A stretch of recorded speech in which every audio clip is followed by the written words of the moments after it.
Iya Pak, pelajaran kemarin saya sudah mulai paham. Terus bagaimana badan halus atau rogo halus itu Pak? Begini, Ya, yang disebut dengan badan halus atau raga halus itu bayangan. Tapi di zaman sekarang badan halus atau raga halus kebanyakan diartikan roh, sukmo, jiwa. jujur Pak, memang seperti itu pemahaman saya sekarang ini. Terus, jika badan halus itu bayangan, apa itu roh, sukmo, dan jiwa Pak? Monggo. Ketahuilah nak, roh bukan sukmo, bukan juga jiwa. Begini jelasnya, Oke Pak. sukmo berarti hilang. Aliran Kasukman menyebut Gusti dengan kata yang sukmo. Sedang Gusti itu bukan jiwa atau roh. Roh itu ialah daya, tapi tidak semua daya bisa dibilang roh. Jiwa itu ialah yang mengeluarkan roh. Contoh begini, Oke. matahari itu diumpamakan jiwa. Nah, sinarnya matahari itu yang disebut roh. Mulai paham Pak. Tapi saya pernah mendengar Mayangga Kresna dan Mayangga Seta. Bukankah itu juga bayangan? Bagaimana penjabarannya Pak? Oh, itu ya. Iya. Itu mudah saja menerangkan hal itu. Begini nak, Oke. di depan kusebutkan ada raga jasmani, raga cahaya, raga sejati, dan lain-lain. Raga jasmani tentu punya bayangan atau raga halus. Begitu juga raga cahaya dan raga sejati. Disitulah ada sebutan Mayangga Kresna, Mayangga Seta, dan lain-lain. Ya. Sekarang mulai jelas Pak. Ya. Silakan Bapak terangkan hal raga cahaya biar tambah jelas dan semakin paham buat saya Pak. Ya, tak lanjut nak ya. Ya Pak, silakan. Begini nak, badan cahaya itu beralat cuma satu, disebut rasa. Ingat ya, Ya. badan cahaya atau raga cahaya yang milik sendiri, nama alatnya ditambahi jati. Jadi rasa jati atau rasa eling. Raga cahaya memiliki bayangan atau raga halus disebut Mayangga Seta, atau lebih dikenal dengan kembaran kita yang putih, punya huruf alif yang mengartikan alif mutakalimun wahid. Bentar Pak. Bukankah itu roh kita sendiri? Bagaimana penjabarannya Pak seperti itu? Dari depan sudah kubilang nak, bisalah membedakan roh, dan jiwa. Ya. Di zaman sekarang hanya sedikit yang bisa membedakan itu. Sebab di zaman sekarang jiwa banyak diartikan cuma budi pekerti, bahkan hanya sebatas nafsu. Coba kamu pikir, kejiwaan dan kerohanian itu kan berbeda dengan ketuhanan. Iya.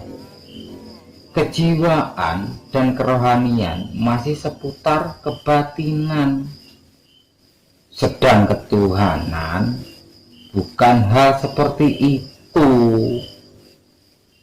Jika roh sudah dianggap Tuhan, bukankah itu suatu kekeliruan, nak? Bentar, Pak. Ya, Terus roh Maulana atau roh Idulfi dalam ajaran Ingsun yang ora ono pangeran kejobo Ingsun itu bagaimana?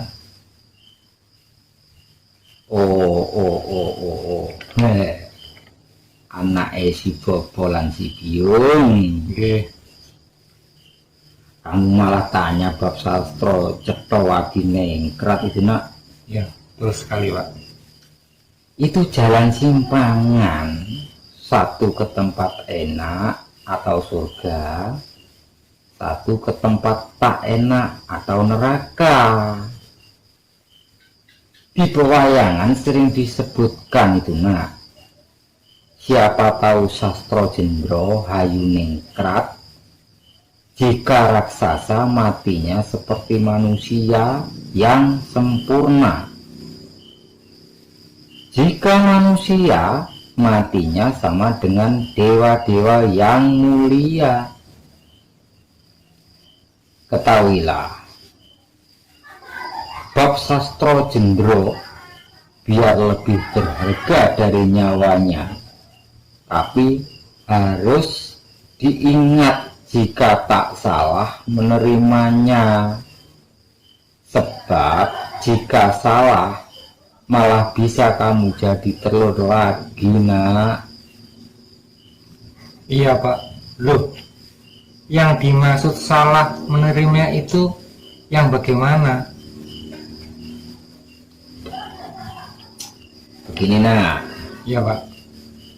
Hal sastro Cetha Wadiningrat itu ada, Sastro Jendro Hayuningkrat ada, Sastro Jendro Hadiningkrat, bahkan ada Sastro Jiwo dan lainnya. Jika tak bisa membedakan dan salah dalam membedakan, ini disebut salah menerimanya. Seperti hal Ingsun. Ya.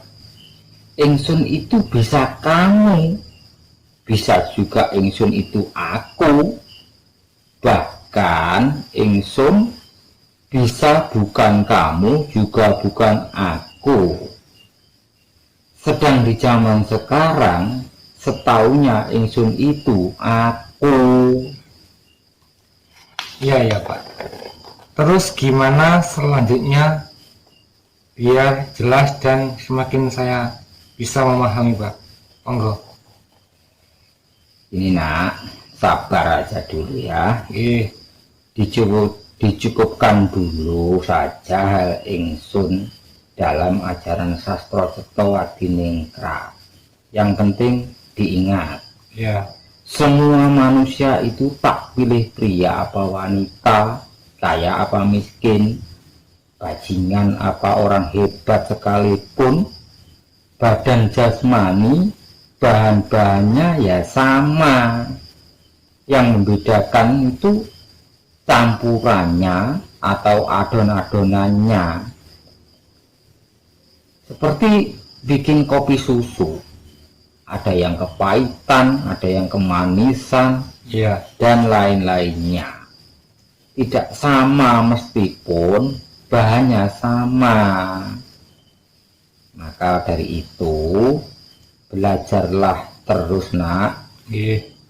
buat mencari yang sejati, jangan suka mengapes-ngapeskan diri sendiri.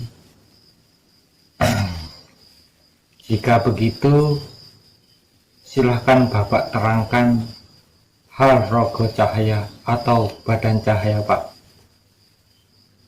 Monggo. Oh ya, tak terangkan dulu ya nak. Nggih. Raga cahaya ialah jiwa. Wujud jiwa inilah yang bercahaya, makanya disebut raga cahaya.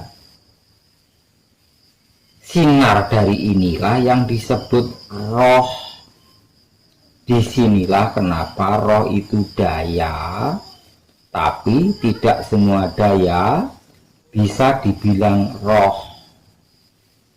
Begitu. Gimana, sampai di sini sudah paham?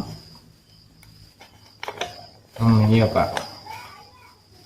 Rogo cahaya sama dengan jiwa. Sinar dari raga cahaya sama dengan roh. Roh adalah daya, tapi tidak semua daya bisa disebut roh. Coba Bapak contohkan daya yang roh sama daya yang bukan roh. Biar jelas, Pak. Monggo, Pak. Ya. Kita lanjut dulu nak ya. Oke, monggo silakan. Contoh begini, Oke. yang daya itu roh. Begini nak, pohon yang sudah mati, jika terkena sinarnya jiwa atau roh kehidupan, dia akan tumbuh hidup lagi. Sedang daya yang bukan roh, begini, Oke. pohon yang sudah mati tetap akan mati meski terkena sinar matahari atau matahari. Begini aja nak ya, Iya. pahami saja dulu pelan-pelan Iya. semua udaran ini ya. Iya, Pak. Ya, pahami pelan-pelan. Rahayu. Rahayu Budi, Pak.